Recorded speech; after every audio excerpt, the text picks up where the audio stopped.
Hello, ẹ̀yin èèyàn wa. Etí yín mélòó lẹ ti gbọ́? Ẹ máa gbọ́ wìnrìnwìnrìn.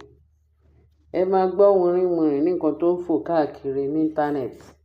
Bá a ṣe gbọ́ o, bá a ṣe gbọ́ o, nǹkan tá a gbọ́ ga o, a dẹ̀ lè gbọ́ ká má sọ fún un. Nọ́mbà ni wọ́n sọ gbogbo tẹ́ bá dé íńtánẹ́ẹ̀tì lóríṣiríṣi, ní gbogbo aṣọ ló ń sá lọ́rùn. A lè máa sọ gbogbo nǹkan tí tá à ń gbọ́.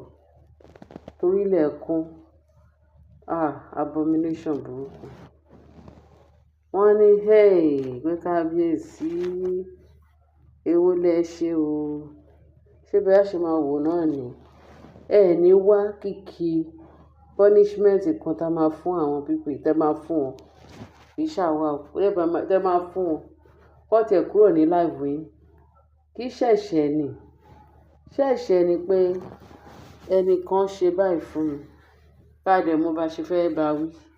Kí ṣẹ̀ṣẹ̀ ó ti wà láti ìgbà táláyé ti dáyé. Láti àtètèkọ́ṣe. Gẹ́gẹ́ bí Bíbélì ṣe sọ fún wa, ó ní ikú lèrè ẹ̀ṣẹ̀. Gbogbo ẹ̀ṣẹ̀ tí èèyàn ń dá yìí, àfi k'Olúwa á tètè tọrọ ìdáríjì o. K'Olúwa tọrọ ìdáríjì pípọ̀ Ọlọ́run. Dáríjì mi, mi ò ní ṣe irú ẹ̀ mọ́. Aláàánú dẹ̀ lọ́lọ́run. Ó ní ṣe irú ẹ̀ mọ́ pé a yọ ọwọ́ kúrò nínú ẹ̀ṣẹ̀ yẹn. Bó ṣe sọ pé ò ní ṣe irú ẹ̀ mọ́, Ọlọ́run ò dẹ̀ ní bínú sí òǹtọ̀hún. Ṣùgbọ́n àwọn olórí tó wà ní ààfin kábíyèsí Ọjájá, wọ́n ṣe ń dẹ́ṣẹ̀, lọ́ ń dẹ́ṣẹ̀. Wọ́n ṣe ń dẹ́ṣẹ̀, lọ́ ń dẹ́ṣẹ̀. Wọ́n á tọrọ ìdáríjì. Wọ́n lè tọrọ ìdáríjì ní ẹ̀ẹ̀mẹwàá, láìmọye ìgbà ní ààfin kábíyèsí. A ní bó ṣe sọ yẹn, ó ti tán. Wọ́n á tún lọ sọ́dọ̀ Naomi. Àìmọye ìgbà tá à ń gbọ́ pé Ashley á lọ sọ́dọ̀ Naomi. Kíkẹ́ Naomi dáríjì o. Àìmọye ìgbà la tún gbọ́ o pé tí ọmọ Ashley Adémákè wá, pé tí ìyẹn bá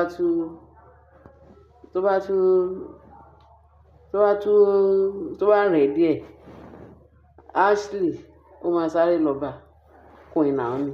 Kí Queen Naomi gbà wọ́n. Ó gbàdúrà fún ọmọ wọn. Ẹ̀ṣẹ̀ tó òun wọ̀nyí pé òun ti ṣẹ Queen Naomi.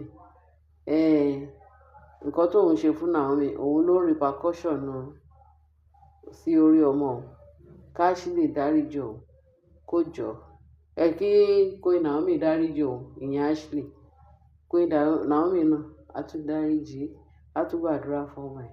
Lára ọmọ ẹ̀ ó bá tún yá. Kó a tó tún rí bí ìṣẹ́jú mélòó ó tún ti dẹ́ṣẹ̀ padà. Ó tún ti padà sínú èébì ẹ̀, torí ó jẹ́ ajá tó máa ń padà sínú èébì ẹ̀. Ìyẹn Ashley. Mélòó la fẹ́ sọ?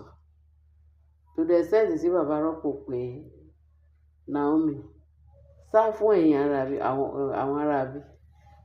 Wọ́n ń ṣe ẹni téèyàn ń gbára lé, wọ́n dẹ̀ ń ṣe ẹni téèyàn ń fọkàn tán. Èṣù ni wọ́n. Wọ́n ń ṣe ẹni téèyàn ń súnmọ́. Àìmọye ìgbà bẹ́ẹ̀ náà ni kábíyèsí tún máa pe Queen ìyàwó ẹ̀.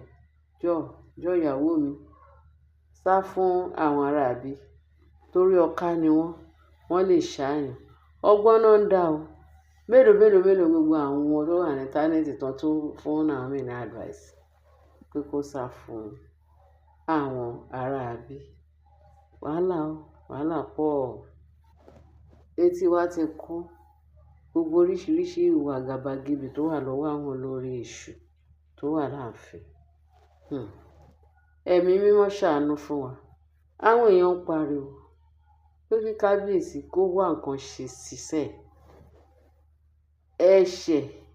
Ẹ̀ṣẹ̀ pé kéèyàn promise òun ò ṣẹ̀ mọ́, kó tún máa jẹ́ ẹ̀ṣẹ̀ sí. Kó promise. Mo rò pé tí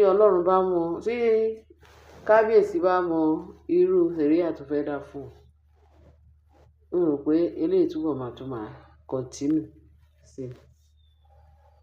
Tí ó bá jẹ́ bá ti ṣe gbọ́ pé kábíyèsí ti lọ mú wọn, ó ti tì wọ́n mọ́lé.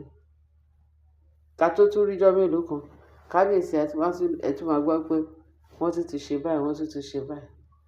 Mélòó la fẹ́ sọ? Mélòó la fẹ́ kà? àwọn èèyàn pariwo kábíyèsí, wọ́n pariwo pé kábíyèsí kó wá nǹkan ṣe sí o, pé eléyìí tójú sú wa o, eléyìí tójú sú wa, pé kí kábíyèsí, pé àwọn Ashley àti Mariam, pé enough is enough, pé enough is enough gẹ́gẹ́ bá a ṣe ń pariwo. Bíbélì ni a máa béèrè títí ìbéèrè wa yóò fi kún. A máa béèrè náà ni, a ní dákẹ́ títí tí Ọlọ́run máa fi fún kábíyèsí ní solution nǹkan tó yẹ kó ṣe fún àwọn ará bíbá. Torí eléyìí pọ̀ o, eléyìí pọ̀ o, k'Ọlọ́run kó ṣàánú fún wa. Kẹ́ ẹ rí pé Naomi sí, ó tiẹ̀ ti dé gbogbo ẹja mọ́ wọn lára, ó ti dé gbogbo ẹja mọ́ wọn lọ́fun. Torí bó ṣe wà kò ṣeé gbé mì, kò dẹ̀ ṣeé tú dànù. Torí Naomi ti há wọn lọ́fun. Naomi ti dé gbogbo ẹja tó há wọn lọ́fun. Ẹ̀rù bodò, ẹ̀rù bà Naomi mọ́. Naomi ó ti sọ wípé kò sí nǹkan tó ń bọ̀ lókè tí ilẹ̀ ò gbà. Ọlọ́run ti fún lágbára. Ọlọ́run ti dì í lámùrè. Àmùrè pé kí ni tí gbogbo àwọn oníṣẹ́ ibi bá bọ̀, kọ́ máa bọ̀. Ó máa tátùdì. Ó máa dá padà fún àwọn oníṣẹ́ ṣe. Ó máa dá padà fún àwọn oníṣẹ́ ibi. Àwọn kẹ̀, mélòó ni wọ́n? Àwọn náà dà. Ṣé àwọn tó ń jẹ̀bi nínú gbogbo ọ̀nà wọn? Ẹbí ní gbogbo òwò. Bí wọ́n ṣe fi ilé ọkọ wọn lẹ̀, tó wá sí ilé ọkọ lọ́kọ tó fẹ́ dàrú, ṣé wọn pọ́n ti jẹ̀bi láyé, ó ti jẹ̀bi lọ́run. Ọlọ́run ń gbọ́rọ̀ àdúrà o, torí ẹ̀ náà ṣe ń sá kiri.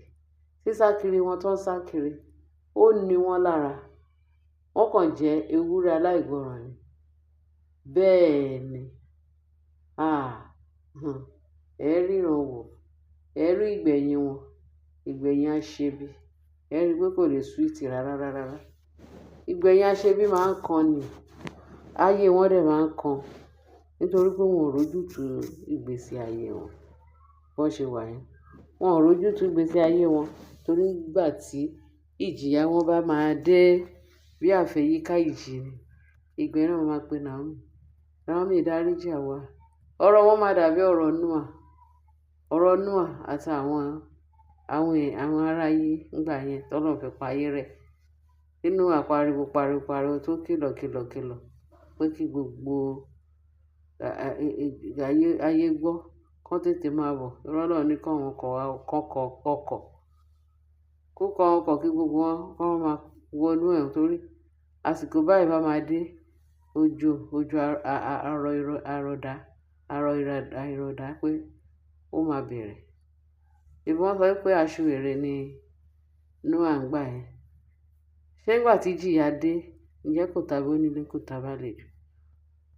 Omi gbé wọn lọ, ìkún omi gbé wọn lọ. Tán rò pé bóyá irọ́ ni Noah ń pa nígbà yẹn. Àwọn aláìgbọ́ràn wọn lọ bá Noah. Noah jọ ṣílẹ̀kùn. Èmi máa lọ́mọ ìyá ẹ̀. Èmi máa ní èmi àti ìyá ẹ̀ máa ní ọmọ ìyá ẹ̀ àti bàbá ẹ̀ máa tán. Kíní kan, Noah ní ó ti too late.